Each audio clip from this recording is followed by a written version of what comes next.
जय सीताराम, जय सीताराम, जय सीताराम। प्रत्येक मुहूर्त दुईटी जिनस को आमको सामना करने को पड़ता है ना। मनुष्यर दुईटी अवस्था रही, मनुष्य दुईटा जिनस गोटे जिन से बाछा चेष्टा करती ना। गोटे हूँ कौन ना मनुष्यर परम शत्रु, आ गोटे हूँ मनुष्यर परम मित्र। तेरे मनुष्य मैंने द्वंद्व पड़ जाती जे ये गोटे कि प्रकार प्रश्न बा क्यों प्रकार प्रश्न जे मनुष्यर गोटे परम शत्रु अच्छी आ मनुष्यर गोटे परम मित्र अच्छा। तेरे मनुष्य जो परिवेश रुहति, मनुष्य से परिवेश अनुसार संगलाभ अनुसार तार मित्र एवं शत्रु उत्पन्न होती। धरतु आपण जदि खराब लोक सहित आप सांग होती निश्चित रूप आपण भीतर खराब चिंता, खराब कथा, खराब भावना आपण मुंड को आसो। जब आप भल लोक सहित सांग होती निश्चित आप गोटे सुसंस्कार आसो, सेवा मनोभाव आसो, जीवन किसी गोटे मूल्यबोध करें। तेरे आम तो है साधारण लोक, बेले बेले बहुत बड़ बड़ साधु सन्थ माने भी ए बाटरे दिगरा हो जाती। साधु सन्थ मैंने बेले बेले एमती परिस्थिति पड़ती से जापारती ना जे शत्रु कौटा आउ मित्र कौटा। जो हनुमान चालीसार रचयिता गोस्वामी तुलसीदास, जोटा कि हनुमान अशेष कृपारू गोस्वामी तुलसीदास हनुमान चालीसा बा श्रीरामचरित मानस को रचयिता करथिले बा करिसंती। से गोस्वामी तुलसीदास किछि शिष्य थिले, किछि भक्त थिले। गोस्वामी तुलसीदास अत्यंत ज्ञानी थिले, से प्रभुंकर अत्यंत श्रेष्ठ सेवक थिले। से चिंता करुथिले जे मु एमिति गोटे मार्गदर्शन करेबी बा गोटे एमती मार्ग मु खोलिबी जो मार्गदर्शन रे ना बहु लोक विशेषकर ईश्वर अनुगामी हेबे, सत्पथर प्रतीक हेबे, भल मार्ग को आपणाई निज जीवन को सुखमय आउ शांतिमय करिवे।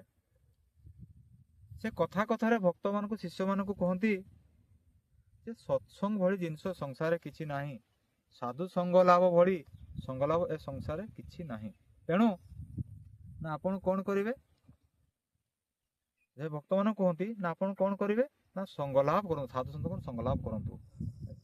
साधु संघ संगलाभ कले कौन हम ना मनर जो गोटे मलिनता थाए, गोटे मनर जो गोटे विकार थाए, गोटे असत चिंतन थाए, काय मन बाके ताहा दूरे जाए। थरे गोस्वामी तुलसीदास जड़े भक्तंकर माया को बा बंधन मुक्ति करने गोटे उपाय चिंता कले। सेते बेले कौन होते ना जिते सब साधु सन्थ मैंने थिले पहाड़ पर्वत अरण्य सब बसवास करुले, कुटीर निर्माण कर रोकते। प्रत्येक दिन निज जीवन को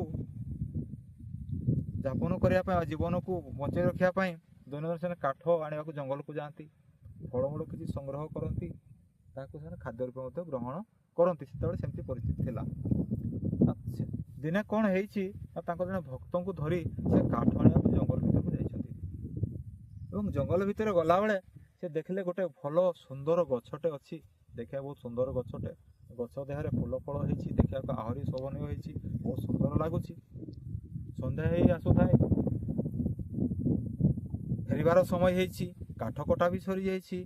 गोस्वामी तुलसीदास कौन कले से गछ को जोर रे कुंडे धरले, माने एते जोर कुंडे धरले से गछ जमा छाड़ू ना।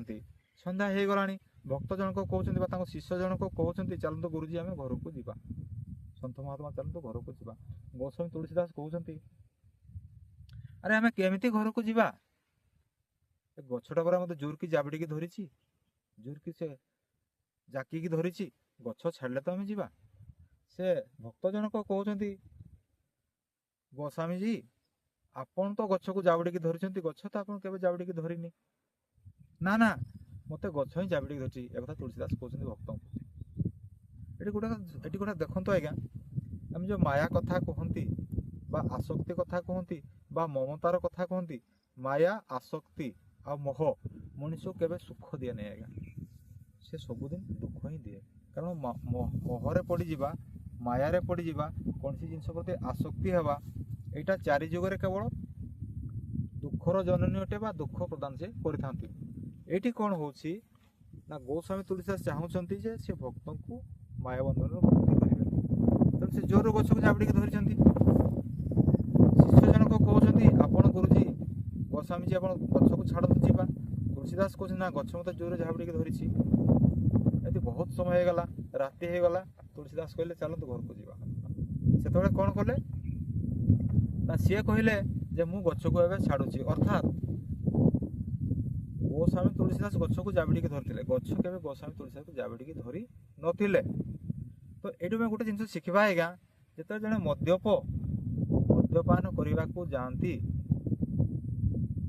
ମଦ୍ୟପ ହିଁ ମଦ ପାଖକୁ ଯାଆନ୍ତି ମଦ୍ୟପାନ କରିବା ପାଇଁ, ମଦ କେବେ ମଦ୍ୟ ପାଖକୁ ଆସେ ନାହିଁ। ଯଦି ମାୟାକୁ ଆଜ୍ଞା ଆମେ ମାୟାର ବଶବର୍ତ୍ତୀ ହୁଅନ୍ତି, ଆମେ ମାୟାରେ ପଡ଼ି, ମିଛ ମାୟାରେ ପଡ଼ି ପ୍ରକୃତ ଭଗବାନଙ୍କର ସତ୍ତାକୁ ଆମେ ଭୁଲି ଯାଆନ୍ତି। ଭଗବାନ କ'ଣ ଆମେ ଜାଣିପାରନ୍ତି। ଯେତେବେଳେ ଜଣେ ଜୀବ ମାଆର ଗର୍ଭରେ ଥାଏ, ସେ ଜୀବ ସେ ଭଗବାନଙ୍କୁ ଦୁଇଟା କଥା କହିଥାଏ।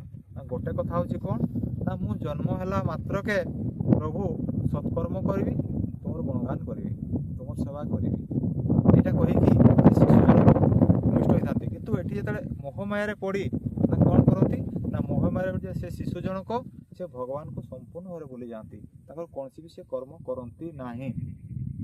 କାରଣ ଏ ସଂସାରଟା ମୋହମାୟାରେ ବା ବନ୍ଧନରେ ତିଆରି ହେଇଛି।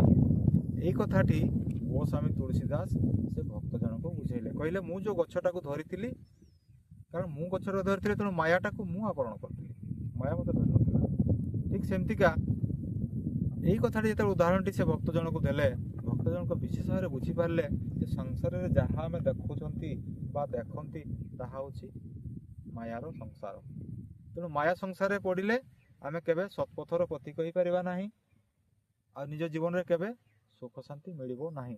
ମାୟାଟା ହେଉଛି କ'ଣ ଗୋଟେ ତୃଷ୍ଣା, ମାୟାଟା ହେଉଛି ଗୋଟେ ତୃଷ୍ଣା। ସେ ଆମକୁ ସୁଖ ଦେଲା ପରିକା ଲାଗେ, କିନ୍ତୁ ସେ ସୁଖ ଆମକୁ କେବେ ଦିଅନ୍ତି ନାହିଁ। ଯେମିତିକା ମିଠା ଆପଣମାନେ ଖାଉଥିବେ, ମିଠାଟା ଆପଣ କ'ଣ ହୁଏ ନା ଖାଇବାକୁ ବହୁତ ମିଠା ଲାଗେ ବା ବହୁତ ସୁନ୍ଦର ଲାଗେ, ମୁହଁକୁ ବହୁତ ସୁଆଦିଆ ଲାଗେ। କିନ୍ତୁ ମିଠା ଖାଇଲେ ଆମ ଦେହରେ ବିଭିନ୍ନ ପ୍ରକାରର ସବୁ ରୋଗ ବ୍ୟାଧି ସୃଷ୍ଟି ହୋଇଥାଏ। କିନ୍ତୁ ପିତା କ'ଣ ହୁଏ ନା ପିତାଟା ହେଉଛି ଆଜ୍ଞା ଔଷଧୀୟ ଗୁଣ ସମ୍ପନ୍ନ ବୃକ୍ଷ ନା ବା ଜିନିଷ। ପିତା ଖାଇଲେ ମୁହଁକୁ ସୁଆଦିଆ ଲାଗେ ନାହିଁ ସତ, କିନ୍ତୁ ସ୍ୱାସ୍ଥ୍ୟକୁ ସେ ଭଲକି ରଖିଥାଏ ବା ସ୍ୱାସ୍ଥ୍ୟରେ କୌଣସି ପ୍ରକାର ରୋଗ ଆସି ନଥାଏ। ସେ ଠିକ୍ ସେମିତିକି ଭଗବାନଙ୍କର ନାମ ନେବାକୁ କହିଲେ ଲୋକଙ୍କୁ ବହୁତ କଷ୍ଟ ଲାଗେ। ଭଗବାନଙ୍କର ନାମ ନେବାକୁ କହିଲେ ବହୁତ କଷ୍ଟ ଲାଗେ, ସତ୍ସଙ୍ଗ କରିବାକୁ କହିଲେ କଷ୍ଟ ଲାଗେ, କୌଣସି ପୂଜା ଆରାଧନା କରିବାକୁ କହିଲେ କଷ୍ଟ ଲାଗେ। ଯଦି କଷ୍ଟ କେତେବେଳେ ଲାଗେ ନାହିଁ, ଯେତେବେଳେ ମଣିଷର ବ୍ୟକ୍ତିଗତ ସ୍ୱାର୍ଥ ଥାଏ। ଯେଉଁ ପୂଜାକୁ ଗଲେ ବା ଯେଉଁ ପୂଜା କଲେ ମଣିଷର ବ୍ୟକ୍ତିଗତ ସ୍ୱାର୍ଥ ଥାଏ, ସେଇଠି ମଣିଷ ଯାଏ। ଆଉ ଯେଉଁଠି ନିଃସ୍ୱାର୍ଥ ଭାବରେ ପୂଜା ଆରାଧନା କରାଯାଏ, ଭଗବାନଙ୍କ ନାମ ଗୁଣଗାନ କରାଯାଏ, ସେଠି ସେ ଜମା ଯାଏନି। ତାକୁ ପିତା ଭଳିଆ ଲାଗେ। କାରଣ ପିତା ଜିନିଷ ଖାଇବାକୁ କେହି ଆଗ୍ରହ କରନ୍ତି ନାହିଁ। କିନ୍ତୁ ମିଠା ଜାଣିଛନ୍ତି ଯେ ମିଠା ଖାଇଲେ ମୋ ଦେହରେ ରୋଗ ବ୍ୟାଧି ହେବ, ତଥାପି ମଣିଷ ମିଠା ଖାଇବାକୁ ପସନ୍ଦ କରନ୍ତି। ଠିକ୍ ସେମିତିକା ଏ ଯେଉଁ ଆମର କାମ, କ୍ରୋଧ, ଲୋଭ, ମୋହ, ଈର୍ଷା, ଯେ ଆମର ଷୋଡ଼ ରିପୁ ରହୁଛନ୍ତି ନା ଆଜ୍ଞା, ଏ ମଣିଷର ସବୁଠୁ ବଡ଼ ଶତ୍ରୁ। ଯେତେବେଳେ ମଣିଷ ଯୌବନ ଅବସ୍ଥାକୁ ଆସେ, ସେତେବେଳେ ସେ ନିଜର ପିତାମାତାକୁ ବି ସେ ଭୁଲି ଯାଆନ୍ତି। ପିତାମାତା କ'ଣ ସେ ଜାଣିପାରନ୍ତି ନାହିଁ। ବୃଦ୍ଧ ପିତାମାତାଙ୍କୁ ସେ ସେବା କରନ୍ତି ନାହିଁ। ଧନ ପଛରେ ଦୌଡ଼ନ୍ତି, କାମିନୀ କାଞ୍ଚନ ପଛରେ ଦୌଡ଼ନ୍ତି। ଯୌବନଟା ସେମିତି ହେଇକି କଟିଯାଏ। ଏବଂ ଯେତେବେଳେ ତାଙ୍କର ବାର୍ଦ୍ଧକ୍ୟ ଅବସ୍ଥା ଆସେ, ଯେତେବେଳେ ସେ ସୁଖଟିଏ ଖୋଜନ୍ତି, ଶାନ୍ତିଟିଏ ଖୋଜନ୍ତି, ସେ ପାଇପାରନ୍ତି ନାହିଁ। ନା କାହିଁକି ନା ସେମିତି ସେ ତାଙ୍କର ଯୌବନ ଅବସ୍ଥାରେ ସେ ସେମିତି କୌଣସି ସତ୍କର୍ମ କରିନାହାନ୍ତି, ଭଲ ବୃକ୍ଷଟିଏ ସବୁ ଲଗାଇ ନାହାନ୍ତି। ଯଦି ଭଲ ବୃକ୍ଷଟେ ଲଗାଇ ନାହାନ୍ତି, ତାହେଲେ କେମିତି ଆପଣ ଆଶା କରୁଛନ୍ତି ଯେ ମୁଁ ବୃଦ୍ଧ କାଳରେ ଭଲ ଫଳଟିଏ ପାଇବି। ତେଣୁ ଯଦି ଆପଣ ବୃଦ୍ଧ କାଳରେ ଭଲ ରହିବା ପାଇଁ ଚାହୁଁଛନ୍ତି, ଜୀବନରେ ସୁଖ ଶାନ୍ତି ପାଇବା ପାଇଁ ଚାହୁଁଛନ୍ତି, ତାହେଲେ ଭଲ କର୍ମ କରନ୍ତୁ। ଦେଖନ୍ତୁ, ଯେଉଁମାନେ ପୂଜା ପାଠ କରନ୍ତି ତାଙ୍କ ଦେହରେ ବି ରୋଗ ବ୍ୟାଧି ହୁଏ, ସିଏ ବି ମରନ୍ତି। ଆଉ ଯିଏ ପୂଜା ପାଠ କରନ୍ତି ନାହିଁ, ତାଙ୍କ ଦେହରେ ବି ରୋଗ ବ୍ୟାଧି ହୁଏ, ସିଏ ବି ମରନ୍ତି। କିନ୍ତୁ ଦୁଇ ଜଣଙ୍କ ମରିବା ଭିତରେ ବହୁତ ପାର୍ଥକ୍ୟ ରହିଛି ଆଜ୍ଞା। ନା କ'ଣ ପାର୍ଥକ୍ୟ ରହିଛି? ଯିଏ ସତ୍ପଥର ଅନୁଗାମୀ, ଅର୍ଥାତ୍ ଯାହାକୁ ସେ ପରମ ମିତ୍ର ବୋଲି ଭାବି, ଅର୍ଥାତ୍ ଭଗବାନଙ୍କର କର୍ମ ବା ଭଗବାନଙ୍କ ନାମଟା ହିଁ ଆମର ପରମ ମିତ୍ର ବା ସତ୍କର୍ମଟା ହିଁ ଆମର ପରମ ମିତ୍ର। ଯଦି ଆମ ପାଖରେ ପରମ ମିତ୍ର ରୂପକ ସତ୍କର୍ମ ଆମେ କରିନାହୁଁ ତାହେଲେ ଅନ୍ତିମରେ ତ ଦୁଃଖ ମିଳା ଅନିବାର୍ଯ୍ୟ, ଏଥିରେ କୌଣସି ଦ୍ୱିମତ ନାହିଁ। ତେଣୁ ଯେଉଁ ଲୋକମାନେ ପୂଜା ଅର୍ଦ୍ଧନା ନ କରି ଜୀବନକୁ ଅତିବାହିତ ତାଙ୍କ ଜୀବନ ପଶୁତୁଲ୍ୟ ହୋଇଥାଏ। ଆଉ ଯେଉଁମାନେ ଭଗବାନଙ୍କର ଗୁଣଗାନ କରନ୍ତି, ଭଗବାନଙ୍କର ସେବା କରନ୍ତି, ସମାଜର ସେବା କରନ୍ତି, ପିତାମାତାଙ୍କର ସେବା କରନ୍ତି, ଦୁଃଖୀରକୁ ସାହାଯ୍ୟ କରନ୍ତି, ତାଙ୍କ ଜୀବନରେ ଅତ୍ୟନ୍ତ ଆନନ୍ଦ ଏବଂ ସୁଖମୟ ହୋଇଥାଏ। ତାଙ୍କ ଜୀବନଟା ଯେତେ ଅଭାବରେ ଥିଲେ ବି ତାଙ୍କୁ କେବେ ଅଭାବ ପରିକା ଲାଗେ ନାହିଁ, ଯେତେ କଷ୍ଟ ଥିଲେ ବି ତାଙ୍କ ଜୀବନଟା କଷ୍ଟ ପରିକା ଲାଗେ ନାହିଁ। ତେଣୁ କ'ଣ କରିବା ନା, ଯେହେତୁ ଆମେ ଗୋଟେ ମଣିଷ ଜନ୍ମ ପାଇଛନ୍ତି ବା ମଣିଷ ଜନ୍ମ ଆମକୁ ଗୋଟେ ଭଗବାନ ଦେଇଛନ୍ତି, ତେଣୁ ଆମେ ନିଶ୍ଚିନ୍ତ ଭଲ କର୍ମ କରିବା। ନା ଏଇ ଯେଉଁ ମନୁଷ୍ୟର ପରମ ଶତ୍ରୁ କାମ, କ୍ରୋଧ, ଲୋଭ, ମୋହ ଏମାନଙ୍କ ପାଖରୁ ଆମେ ଦୂରେଇକି ରହିବା ଏବଂ ପରମ ମିତ୍ର କେଉଁମାନେ ଅନ୍ୟର ସେବା କରିବା, ଦୁଃଖୀକୁ ସାହାଯ୍ୟ କରିବା, ସତ୍କର୍ମ ଆଚରଣ କରିବା, ଈଶ୍ୱରଙ୍କ ପଥରେ ଅନୁଗାମୀ ହେବା, ଇଏ ହେଉଛି ଆଜ୍ଞା ପରମ ମିତ୍ର କହିଲେ କୌଣସି ଅତ୍ୟୁକ୍ତି ହେବ ନାହିଁ। ତେଣୁ ଗୋସ୍ୱାମୀ ତୁଳସୀ କଥା କୁହନ୍ତୁ ବା କୌଣସି ସାଧୁସନ୍ଥ କଥା କୁହନ୍ତୁ ବା ସାଧାରଣ ମଣିଷଟିଏ କଥା କୁହନ୍ତୁ, କାହାରି ବି କଥା କୁହନ୍ତୁ ନା ଆଜ୍ଞା, କାହିଁକି ନା ପ୍ରତ୍ୟେକ ଜୀବଙ୍କୁ, ପ୍ରତ୍ୟେକ ମନୁଷ୍ୟଙ୍କୁ ନିଜର କର୍ମଫଳ ଭୋଗ କରିବାକୁ ହିଁ ପଡ଼ିଥାଏ। ତେଣୁ କର୍ମ ଯେମିତି କରିବେ ଫଳ ଠିକ୍ ସେମିତିକା ପାଇବେ। ତେଣୁ ଭୟଭୀତ ହେବାର କୌଣସି ଆବଶ୍ୟକ ନାହିଁ। ଆପଣ କାମନା ବାସନା କାମନି କାଞ୍ଚନରୁ ଆପଣ ଦୂରେଇ ଯାଆନ୍ତୁ, ଦେଖିବେ ଭଗବାନ ଆପଣଙ୍କୁ ନିଶ୍ଚିତ ସତପଥରେ ନେବେ। ସତପଥରେ ଆପଣଙ୍କ ଜୀବନ ବି ସୁଖମୟ ହେବ, ଶାନ୍ତିମୟ ହେବ ଏବଂ କଲ୍ୟାଣମୟ ମଧ୍ୟ ହେବ। ଜୟ ସୀତାରାମ, ଜୟ ସୀତାରାମ, ଜୟ ସୀତାରାମ।